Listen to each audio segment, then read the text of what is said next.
The sun hung low over Athens, casting golden rays across the agora where a barefoot man with a weathered cloak stood, his piercing gaze fixed on a young merchant.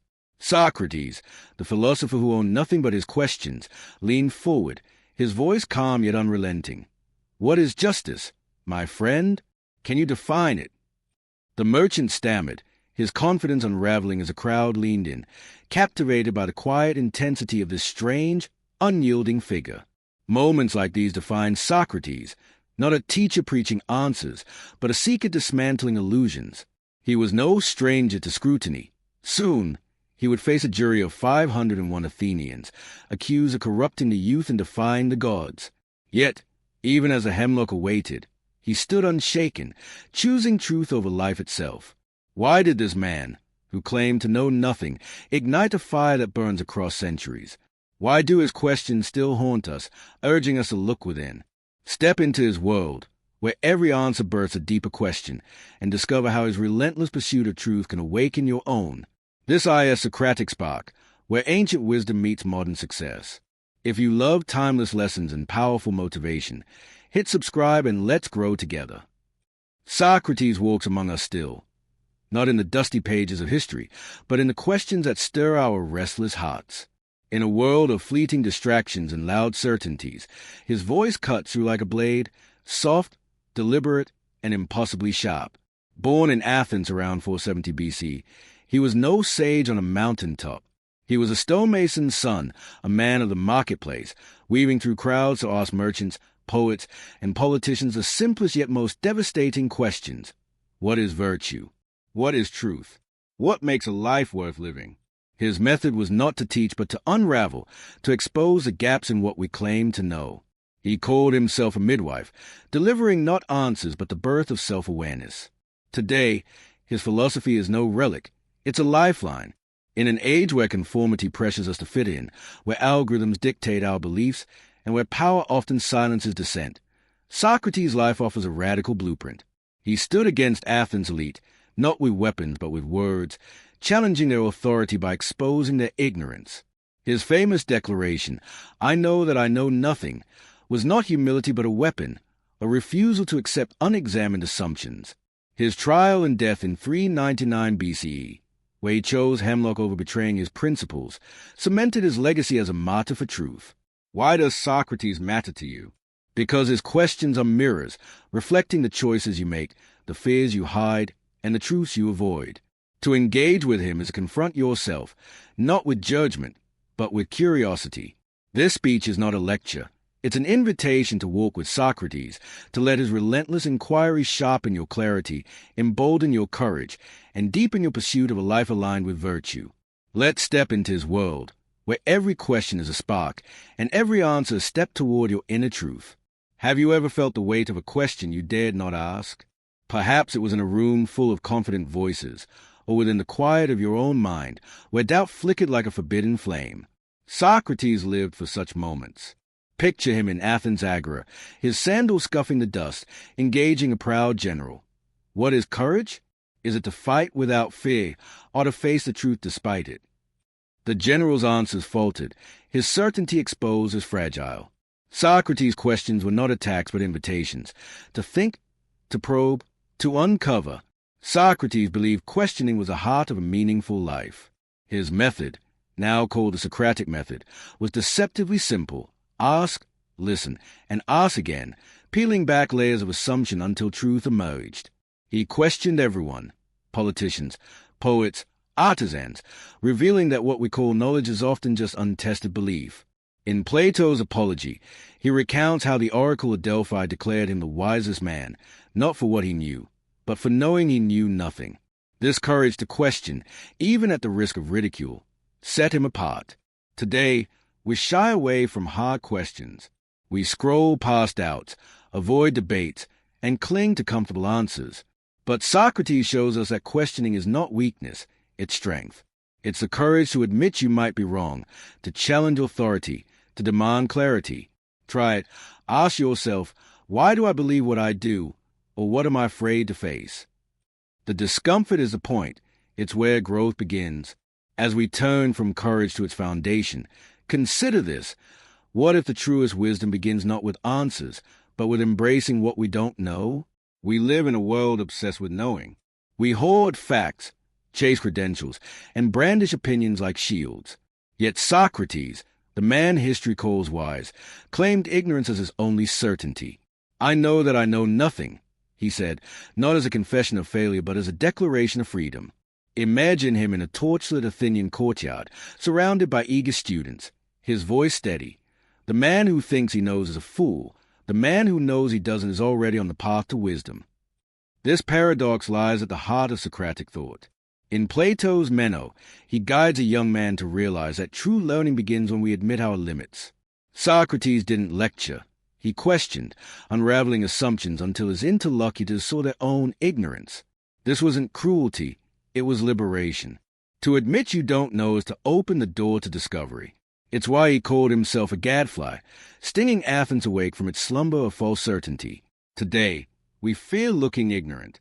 Social media rewards quick answers, not honest doubts. But Socrates' lesson is clear. Embracing ignorance is not defeat. It's a seed of wisdom. Ask yourself, what belief do you cling to without proof? What question are you too proud to ask? By leaning into the unknown, you begin to see clearly. This humility leads us to a moment where Socrates' commitment to truth faced its ultimate test, a moment that would define his life and legacy. In 399 BCE, Socrates stood before a jury of 501 Athenians, his life hanging in the balance. The charges, corrupting the youth and impiety. The real crime, his refusal to stay silent. Picture the scene, a crowded courtroom, the air thick with tension, as Socrates speaks, calm and unyielding. I will obey the god rather than you, and as long as I draw breath, I shall never cease to practice philosophy. His words, recorded in Plato's Apology, burned with defiance. He could have begged for mercy, but instead he questioned the very justice of his accusers. The trial was less about Socrates' actions than his refusal to conform. Athens, reeling from war and political upheaval, feared his influence. He challenged the powerful, exposed their contradictions, and taught the youth to think for themselves. His method was a threat to a society built on unchallenged authority. Yet, even facing death, he chose truth over survival, accepting the hemlock with a serenity that stunned his followers.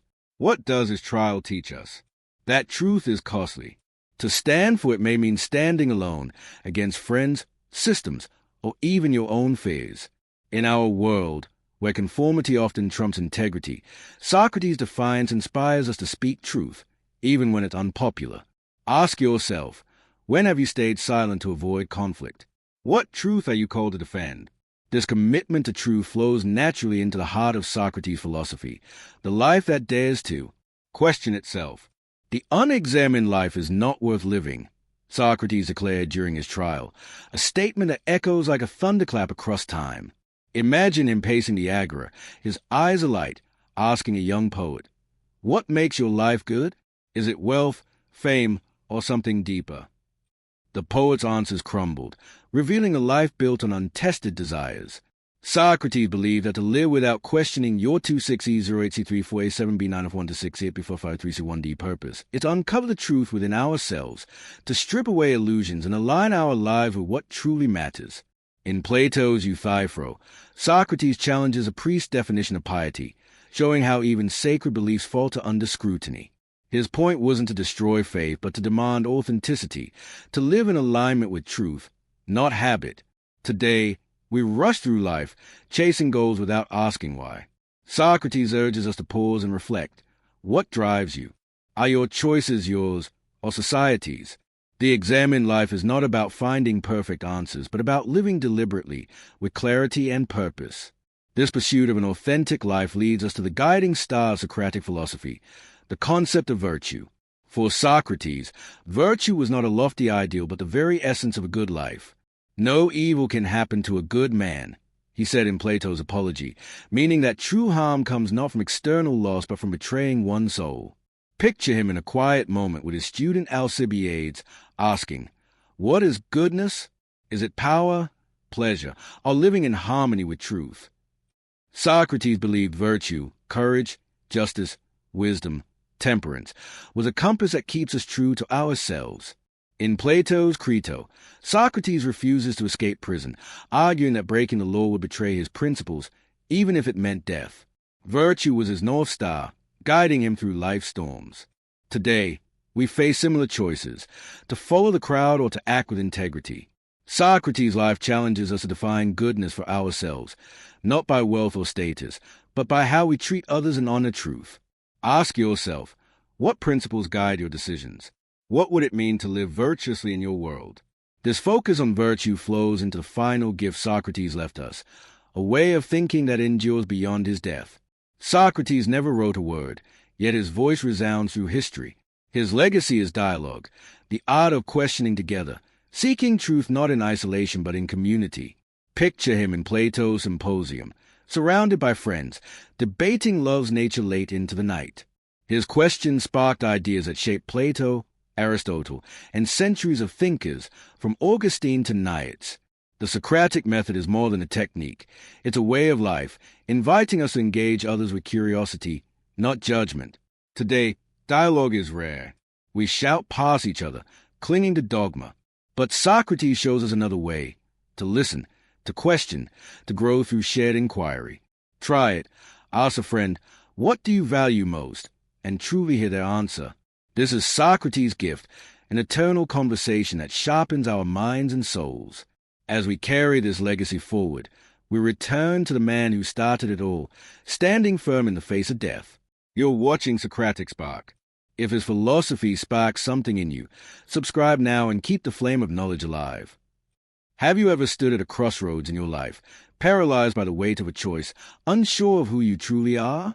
The world demands decisions, career, relationships, values, but how can you choose wisely if you don't know yourself?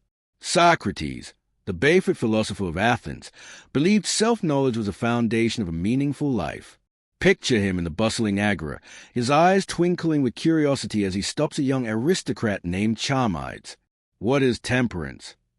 Socrates asks, his voice gentle but insistent. The young man offers answers, self-control, modesty, but each falters under Socrates' relentless questioning, revealing a deeper truth. To know oneself is to uncover the roots of every virtue. Socrates' life was a testament to self-knowledge. In Plato's Charmides, he guides his interlocutor to see that temperance is not just restraint but an inner harmony, a deep understanding of one's desires and limits. He didn't lecture. He probed, asking questions that forced Charmides to confront his assumptions. The unexamined life is not worth living. Socrates famously said, a declaration from his trial in 399 BCE, recorded in Plato's Apology. For him, self-knowledge was not a luxury but a necessity, a mirror held up to the soul, revealing both its flaws and its potential. He wandered Athens streets, engaging everyone from craftsmen to politicians, not to prove his superiority but to show that true wisdom begins with knowing your own ignorance. Consider the moment Socrates learned of the oracle of Delphi's proclamation, as recounted in the Apology. The oracle declared him the wisest man in Athens, not because he possessed vast knowledge, but because he alone recognized his own ignorance. I know that I know nothing, he said, a phrase that became his mantra. This wasn't false humility. It was a radical stance. In an Athens filled with self-proclaimed experts, sophists who sold answers for coin, Socrates stood apart, a man who saw ignorance not as a flaw but as a starting point. He questioned others not to win debates but to help them see themselves more clearly, to peel back the layers of pride and pretense that cloud self-awareness. Why does this matter today? We live in an age of noise, social media, endless notifications, and societal pressures that tell us who we should be.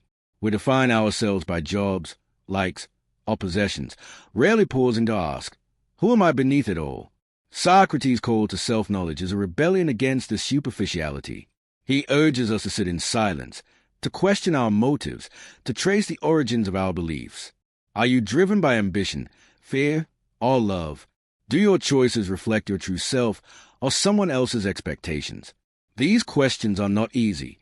They can sting, like a gadfly's bite, as Socrates described himself in the Apology. But that sting awakens us, pushing us to align our lives with our deepest truths.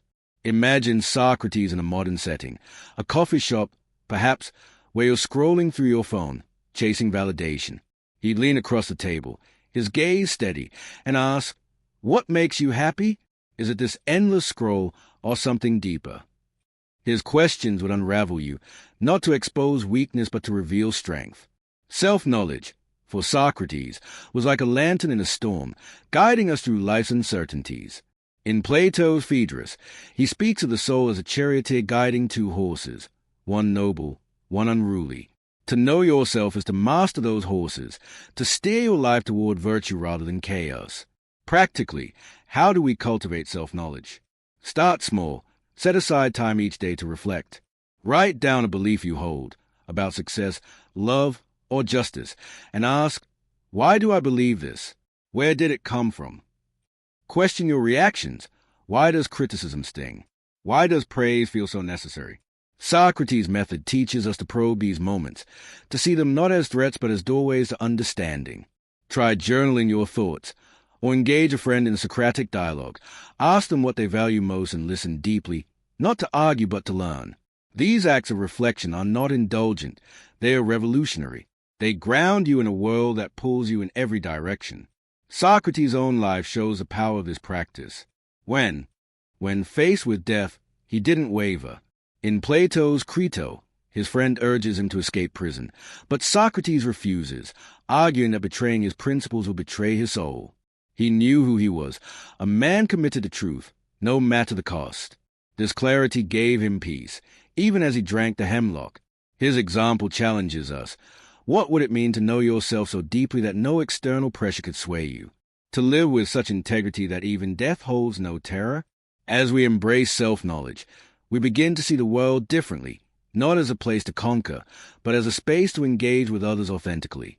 This shift leads us to Socrates' next gift, the art of living in community through justice. What does it mean to be just in a world that often rewards the unjust? When you see corruption triumph, or honesty punished, do you feel a knot of frustration in your chest? Socrates felt this too, yet he believed justice was not just a social contract but the harmony of the soul. Picture him in a shaded Athenian courtyard, surrounded by eager students, his voice cutting through the warm air. Is justice merely following the law, or is it something deeper? In Plato's Republic, he debates this question with young Glaucon, who argues that justice is just a compromise to avoid harm. Socrates disagrees, painting justice as a balance within each person, a life aligned with reason, virtue, and truth. Socrates' commitment to justice was no abstract theory. During his trial, as described in Plato's Apology, he faced accusations of corrupting Athens' youth and defying its gods. The jury expected him to grovel, to appeal to their mercy.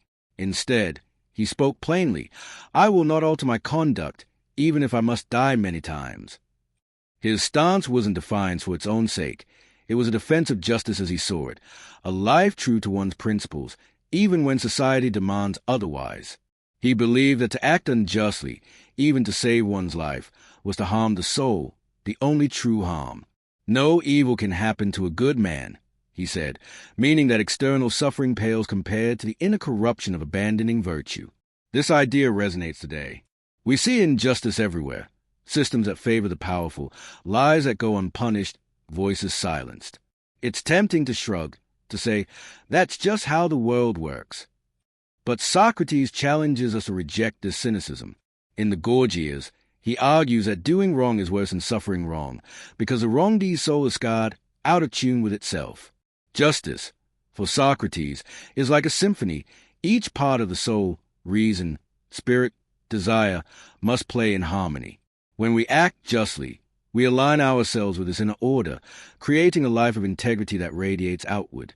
Consider a moment from Socrates' life that tests this idea.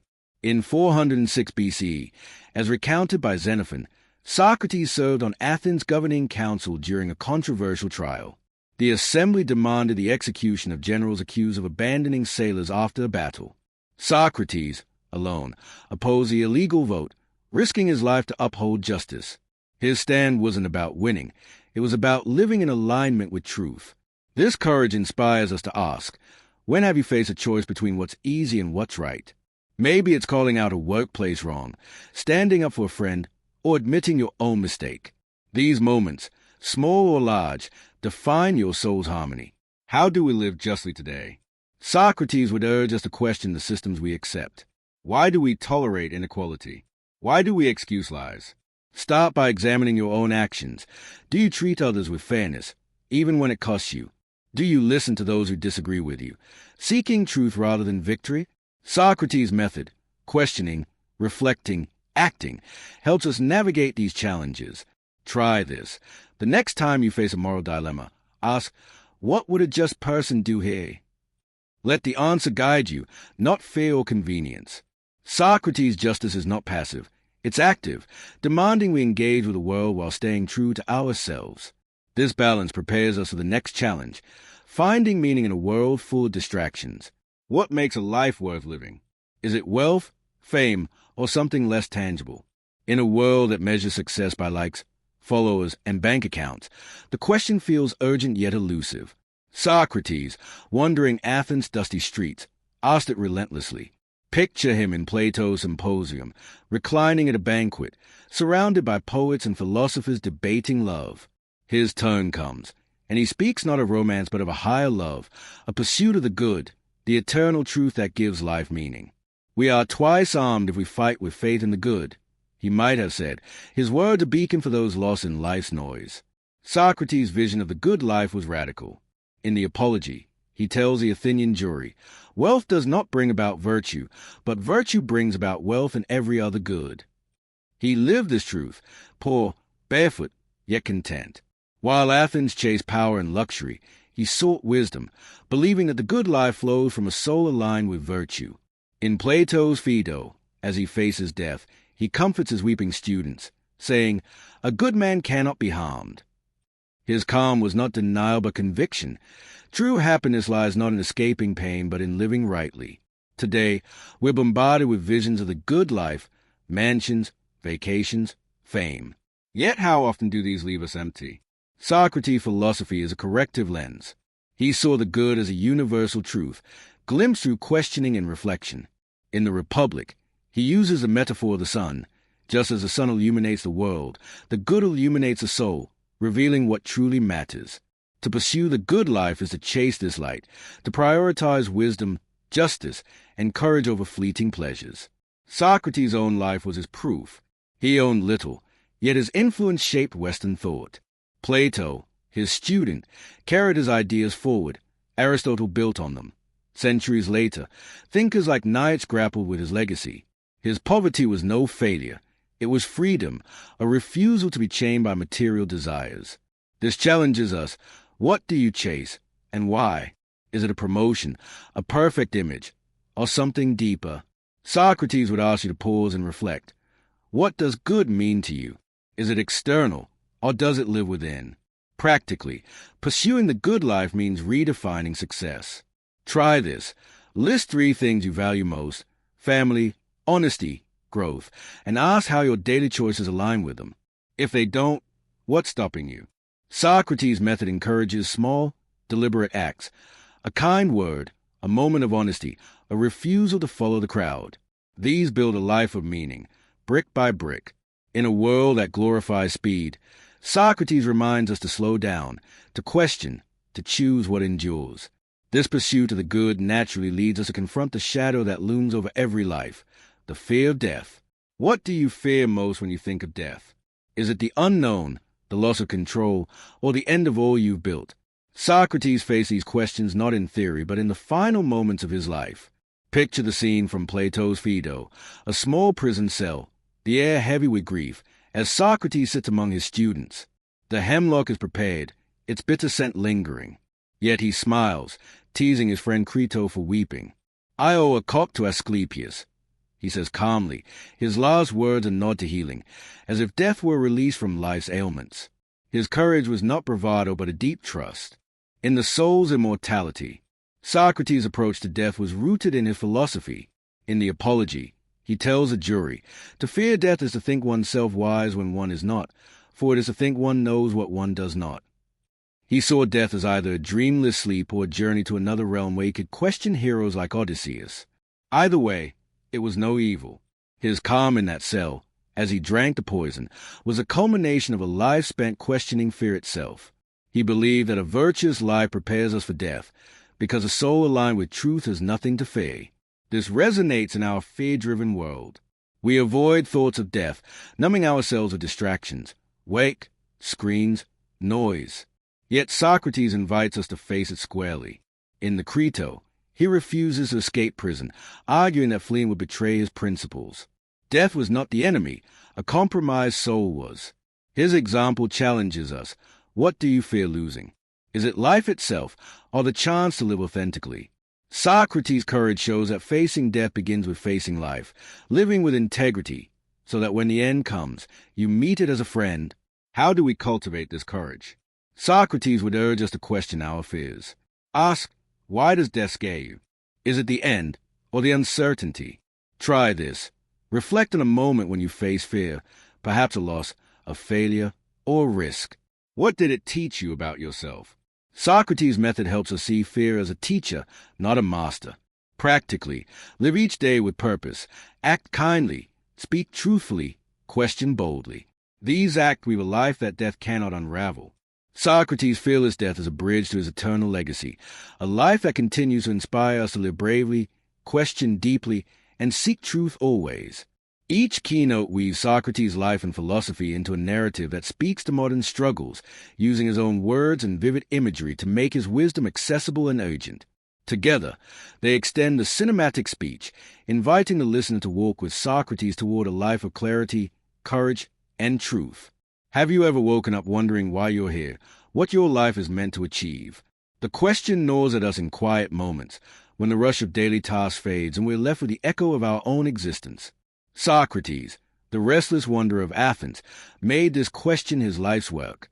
Picture him in the shade of an olive tree, surrounded by eager young Athenians, his voice steady as he asks a would-be politician, "What is the purpose of your ambition?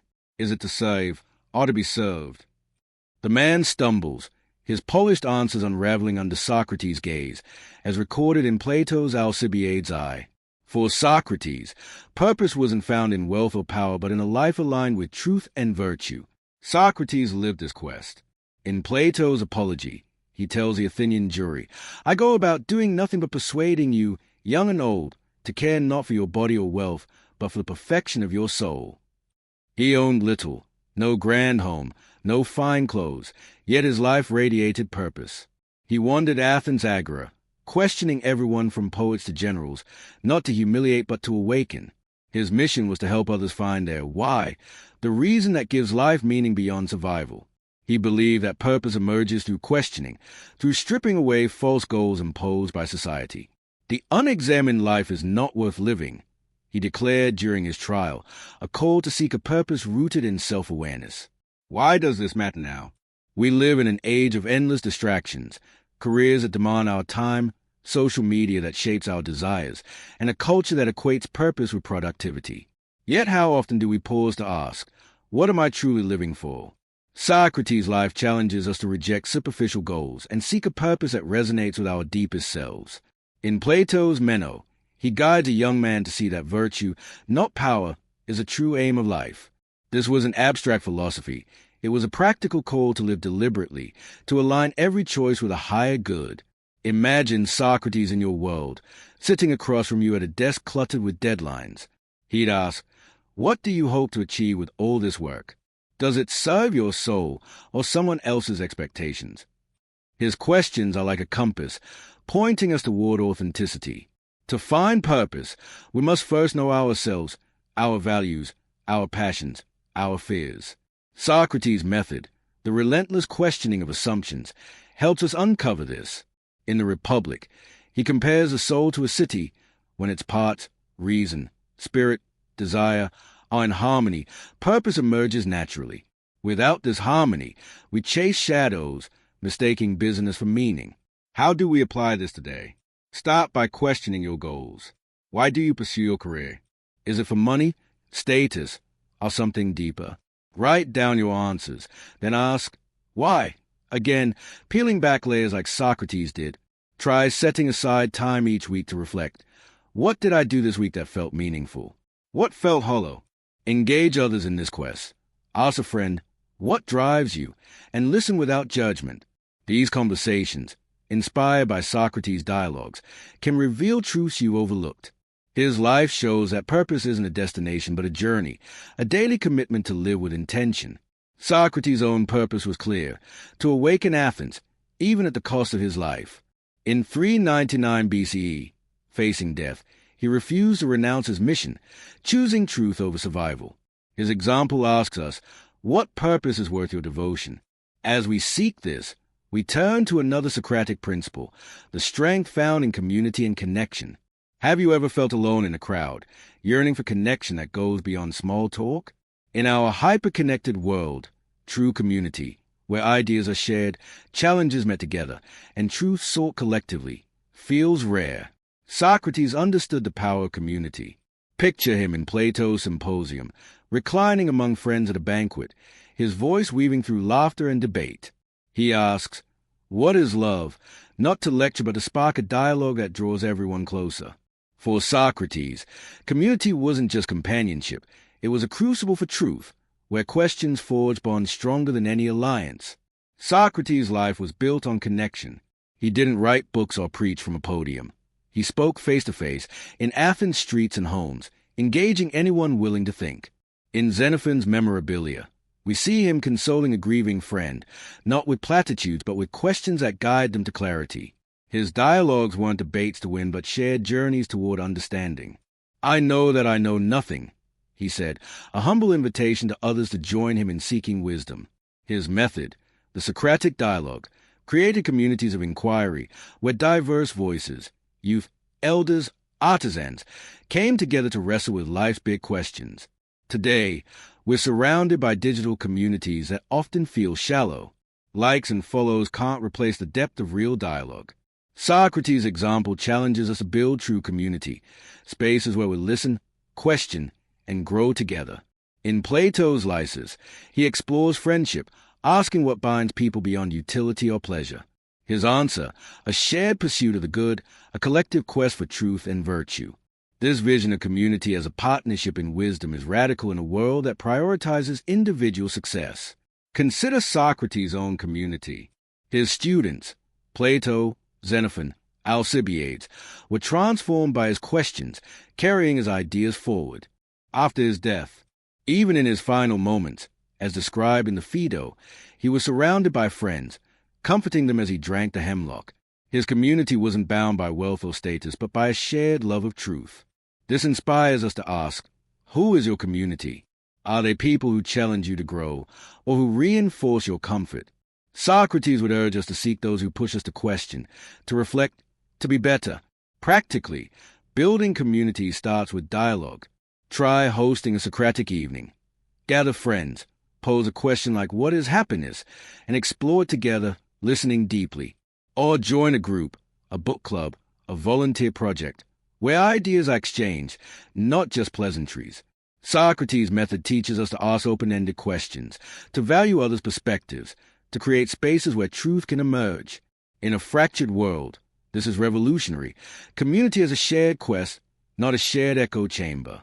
As we strengthen our connections, we confront another Socratic challenge, the resilience to stand firm in our convictions. When have you stood your ground, even when the world pushed back?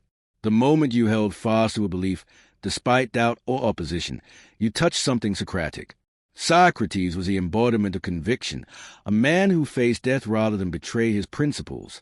Picture him in 399 BCE, standing before Athens' jury, as recounted in Plato's Apology. The air is tense, the crowd hostile, yet he speaks calmly.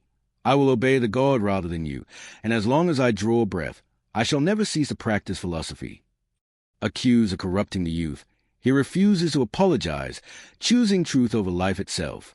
Socrates' resilience wasn't stubbornness. It was rooted in a deep commitment to virtue. In Plato's Crito, his friend begs him to escape prison, but Socrates refuses, arguing that breaking the law would undermine the justice he'd spent his life defending. "No evil can happen to a good man," he said, meaning that true harm comes from betraying one's soul, not from external consequences. His conviction was like a rock in a storm, unshaken by fear or temptation. He believed that living rightly, questioning, seeking truth, acting justly, was worth any price, even death. This resonates in our world, where standing for truth can feel like swimming against a tide. Social pressures, cancel culture, our personal fears often silence us. Yet Socrates' life shows that conviction is not about being loud or defiant. It's about quiet, unwavering commitment.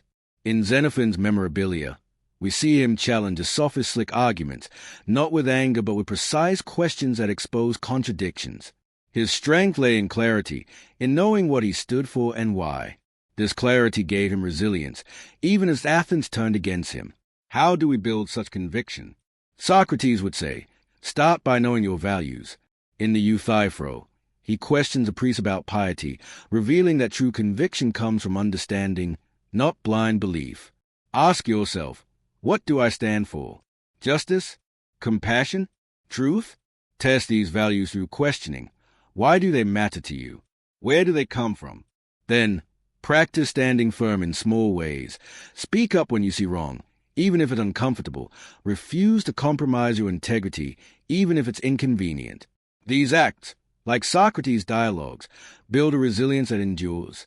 Imagine Socrates watching you navigate a moral dilemma, perhaps a workplace lie or a friend betrayal. He'd ask, what will you choose, and why?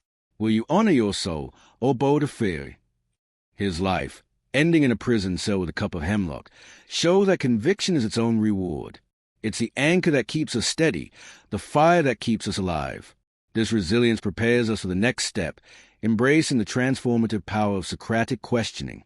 Have you ever been stopped in your tracks by a question that made you rethink everything?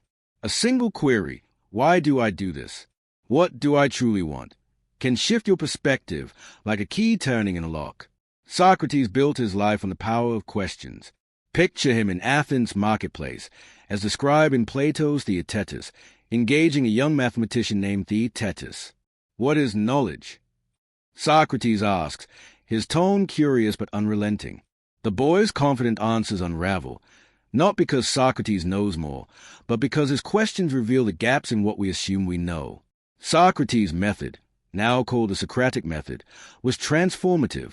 I am not a teacher, he said in the Apology, but a midwife assisting in the birth of understanding.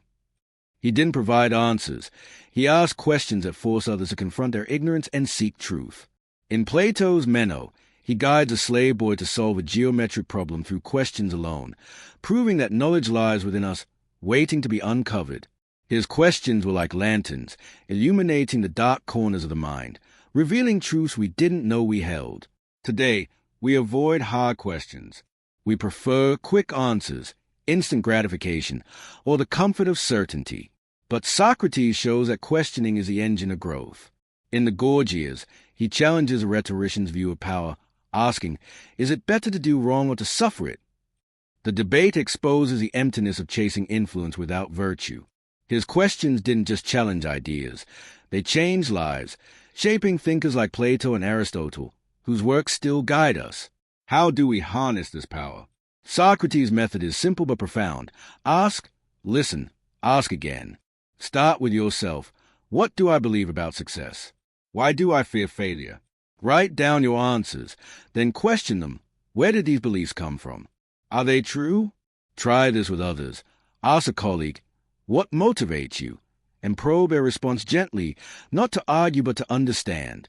This practice transformed relationships, turning shallow exchanges into moments of connection. It transforms you, too, by uncovering blind spots and sparking growth. Socrates' own transformation was his legacy. He questioned Athens' elite, its youth, its gods, knowing it might cost him his life. Yet he persisted, believing that truth was worth the price. His example asks us, what questions are you avoiding? What truths might they reveal? By embracing the transformative power of questioning, we open doors to new possibilities, new selves. This openness leads us to Socrates' final gift, the eternal spark of curiosity. What stays your curiosity, that restless it to know more. It's the spark that drives a child to ask why, endlessly, the same spark that fueled Socrates' life. Picture him in a quiet Athenian evening, as depicted in Plato's Phaedrus, walking along the Illuminates river with a young friend. What is the soul? He asks, his voice alive with wonder.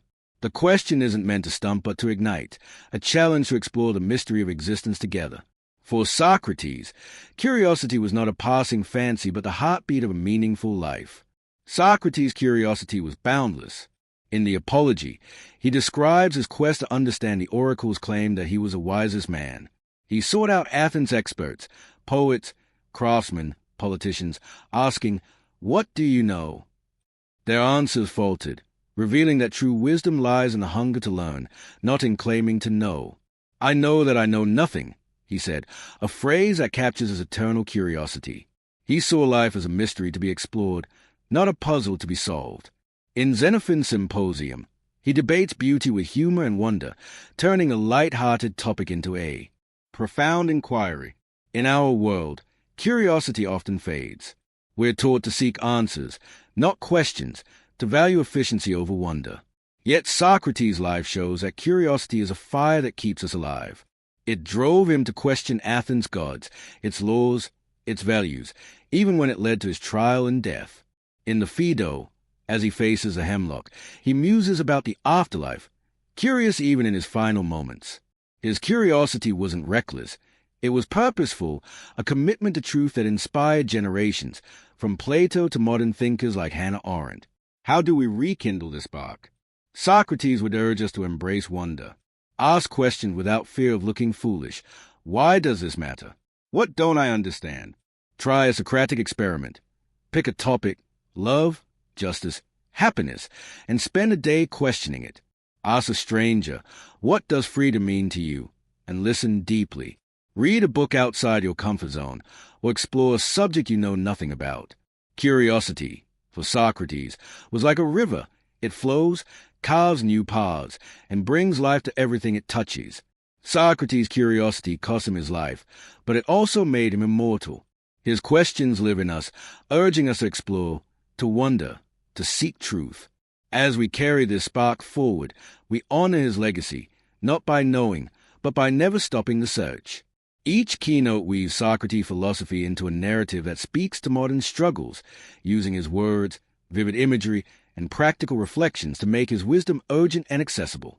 Together, they extend the cinematic speech, inviting the listener to embrace a life of purpose, community, conviction, questioning, and curiosity, a life illuminated by Socrates' timeless light.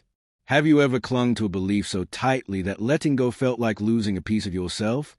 Perhaps it was a political stance, a personal conviction, or a story you told yourself about who you are. The fear of being wrong can chain us, yet Socrates, the relentless questioner of Athens, found freedom in admitting he knew nothing. Picture him in the Agora, as depicted in Plato's Apology, surrounded by a crowd of curious Athenians.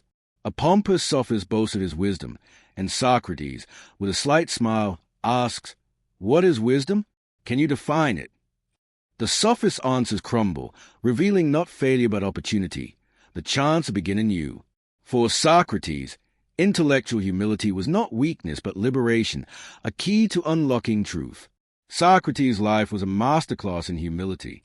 In the Apology, he recounts the oracle of Delphi's claim that he was the wisest man in Athens. Puzzled, he sought out those deemed wise, politicians, poets, craftsmen, only to find their knowledge was often untested assumption. "I know that I know nothing," he declared, a statement that wasn't defeat but a bold embrace of uncertainty. This humility allowed him to question without ego, to listen without prejudice, to seek truth without the burden of needing to be right.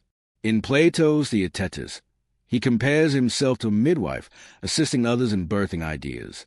His role wasn't to impose answers, but to help others discover their own, a process that required humility above all. Why does this matter today? We live in an age of certainty, where opinions are shouted as facts and admitting doubt is seen as weakness.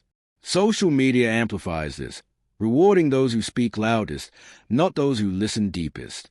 Yet Socrates' intellectual humility offers a different path. In the Meno, he guides a young man to uncover knowledge through questions alone, showing that true learning begins when we let go of pride. Humility, for Socrates, was like a riverbed. It creates space for wisdom to flow. Without it, our mind becomes stagnant, clogged with unexamined beliefs. Consider a moment from Socrates' life that tests this idea. In 406 BC, As recounted by Xenophon, Socrates served on Athens' governing council during a controversial trial of generals accused of abandoning sailors. The assembly demanded a swift, illegal vote for execution. Socrates stood alone, refusing to comply, his humility giving him clarity. He knew he didn't have all the answers, but he knew what was wrong. This courage to stand firm, rooted in humility, challenges us to ask, when have you clung to a belief out of pride? What might you learn by letting go? Practically, intellectual humility begins with questioning yourself. Try this. Pick a belief you hold strongly about politics, morality, or success, and ask, why do I believe this? What if I'm wrong? Write down your thoughts, then question them again, peeling back layers like Socrates did. Engage others with humility. When debating, ask, what am I missing? Instead of aiming to win. This practice transforms conflict into collaboration, dogma into discovery. Socrates' life shows that humility is not about shrinking yourself, but about making room for growth. In his trial, facing death, he refused to flatter the jury, saying, I would rather die having spoken in my manner than live in yours. His humility was his strength, freeing him to live and die authentically. Imagine Socrates in your world, watching you argue with a friend or scroll through a heated online debate. He'd lean in and ask, what do you truly know? Are you open to being wrong? His questions are a mirror, reflecting our pride and inviting us to set it aside. By embracing intellectual humility, we free ourselves alone, to connect, to grow, a freedom that leads us to the next Socratic principle, the pursuit of inner peace through integrity. When have you felt truly at peace, your heart steady despite the chaos around you? Perhaps it was a moment when you acted with honesty, even at a cost, or stood by a principle when no one else did. Socrates found such peace in a life of integrity, a harmony that no external threat could disrupt. Picture him in his final hours, as described in Plato's Phaedo, sitting in a dim prison cell. His students weep, but Socrates is calm, sipping the hemlock with a quiet smile. I owe a cock to Asclepius, he says, his last words a nod to healing, as if death were released from life's struggles. His peace came not from escaping death, but from living true to his soul. Socrates' integrity was unwavering. In Plato's Crito, his friend urges him to flee prison, offering a plan to escape Athens' unjust sentence. Socrates refuses, arguing that breaking the law will betray the principles he'd spent his life defending. No evil can happen to a good man, he said in the Apology, meaning that true harm comes from compromising one's soul, not from external loss. For Socrates, integrity was like a lighthouse, guiding him through the storms of public opinion, political pressure, and even death. He lived as he taught, questioning everything, gods, laws, himself, but always acting in alignment with virtue. This resonates in our world, where integrity often feels like a luxury. We face pressures to conform, cutting corners at work, staying silent in the face of wrong, or chasing success over principle. Yet Socrates' life shows that integrity brings a peace that nothing else can. In the Gorgias, he argues that doing wrong is worse than suffering it, because the wrongdeed's soul is scarred, out of tune with itself. Integrity, for him, was a harmony of the soul, a state where actions, beliefs, and values align. This harmony gave him the strength to face his trial, to speak truth to power, and to meet death with serenity. Consider a lesser-known moment from Socrates' life, recounted by Xenophon in Memorabilia. A young man, Euthydemus, boasts of his knowledge, and Socrates gently dismantles his pride with questions, not to shame but to guide him toward truth. This act of integrity, teaching with honesty, not flattery, shows Socrates' commitment to others' growth over his own popularity. His example challenges us. When have you compromised your integrity for approval? What would it mean to live in harmony with your values, even when it's hard? How do we cultivate this peace? Socrates' method offers a path. Question your choices. Before acting, ask, is this true to who I am? Does it honor my values? Try keeping a journal of decisions, big or small, and reflect, did I act with integrity? If not, why? Engage others in this practice. Ask a colleague, what does integrity mean to you? And explore it together. Socrates' dialogue show that integrity is built through reflection and action, moment by moment. In our world, where lies and shortcuts tempt us. This practice is a rebellion, a commitment to live as your true self. Socrates' final act of integrity was his death. Facing the hemlock, he comforted his students, not himself, proving that a life of integrity brings peace that transcends even mortality. His example asks, what would it mean to live so true to yourself that no fear could shake you? This peace, born of integrity, is a foundation for a life fully examined, fully lived. Socrates stood before his jury in 399 BCE, his voice steady, his eyes unafraid. The unexamined life is not worth living. Condemned for asking too many questions, he chose truth over life, drinking the hemlock with a calm that haunts us still. His life was a beacon, illuminating the path to self-knowledge, justice, purpose, and peace. He was no sage on a pedestal, but a man of the marketplace, his questions like sparks igniting the souls of those around him. His wisdom, rooted in humility, curiosity, and integrity, speaks to us across centuries, urging us to question our beliefs, to live authentically, to seek the good. To honor Socrates is not to memorize his words, but to embody his spirit. Ask yourself, what truths do I avoid? What principles guide me? His philosophy is a call to action, to examine your life, to face your fears, to stand for justice, to connect with others in pursuit of truth. In a world of noise and distraction, Socrates' voice is a quiet revolution, inviting you to live deliberately, to find peace and integrity, to embrace the freedom of not knowing. Let his legacy be your guide, a lantern in the dark, leading you to a life examined, a life truly worth living. This was just one spark of wisdom, but there's so much more ahead. Join the journey, subscribe to Socratic Spark, and let philosophy guide your path to success.